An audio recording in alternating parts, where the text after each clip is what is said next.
Hi, Matt McAleer, Director of Equity Strategies at Cumberland Advisors, just after the close, January 10th. Last week we were discussing the Soleimani hit. This week we worked our way through the missile attack by Iran on the Iraqi base that houses the U.S. soldiers.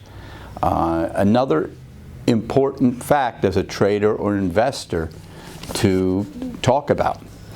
Keep in mind, on that missile launch, futures quickly sold down 400 points. Treasury bond 10-year Treasury yield traded all the way down to 170 from a, let's call it a 185. So defensive play, but as news came out that there were no casualties and there didn't look to be any further occurrences, the market began to rally. And that brings me into what my comment is. Often we look at headlines and anchor ourselves to headlines. They can be political. They can be interest rate driven. They can be GDP driven. They can be Brexit driven. It's not headlines that we need to be paying attention to. It's how the market trades off of those headlines. So it's something we talk about daily, weekly, monthly here. How is the market digesting headlines? And probably one of the better examples was Brexit, when we talked on these videos last summer, when we saw international markets bottoming and starting to rally right in the face of headlines overseas daily on that Brexit fiasco. But what are we seeing? What do we like? What concerns us a bit in the equity markets? Obviously what we like, large cap growth, rock solid. QQQs, NASDAQ 100 going off to new highs, S&P 500 very solid. Microsoft, one of our holdings in tactical trend, making new all-time highs. One of the things that does concern us though is how quickly small caps and mid caps have faded.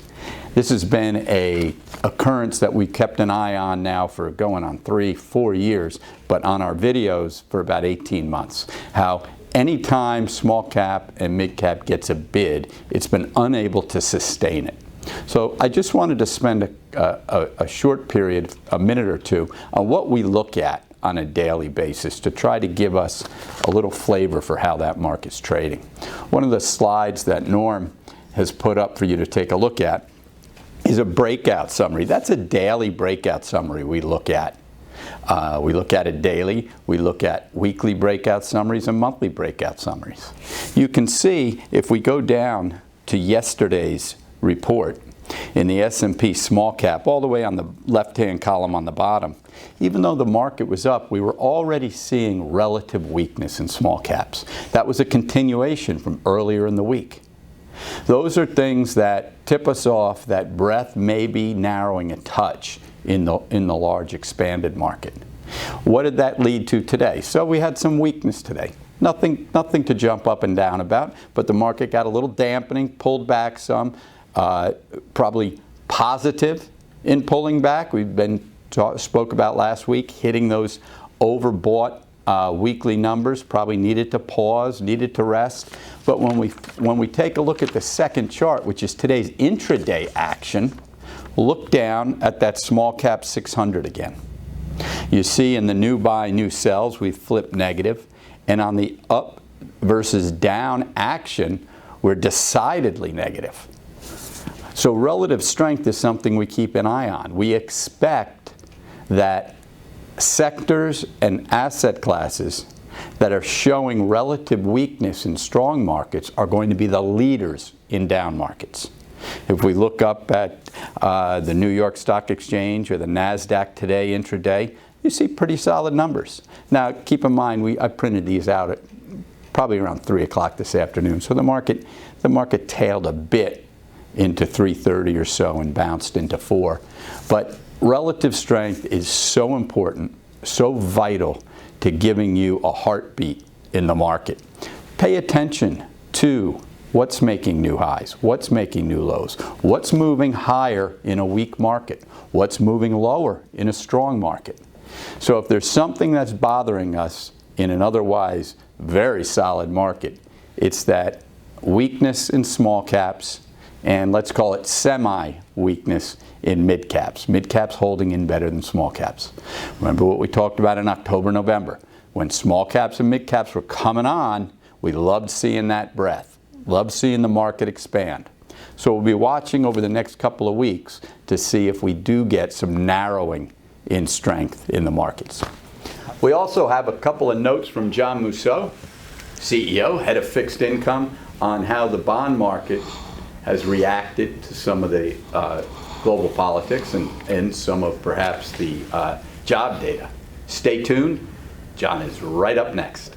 Hi, it's John Mousseau. I am the CEO of Cumberland Advisors and also run the bond area.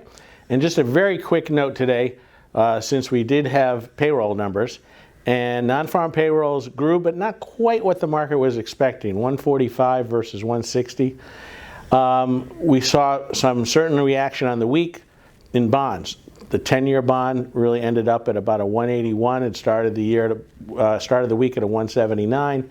30-year bond started the week at 225, ended at 228.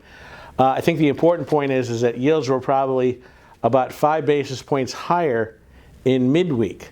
And that, of course, reflected some of the tension coming off from Iran and all the noise from last week at the end with what went on between Iran and the United States.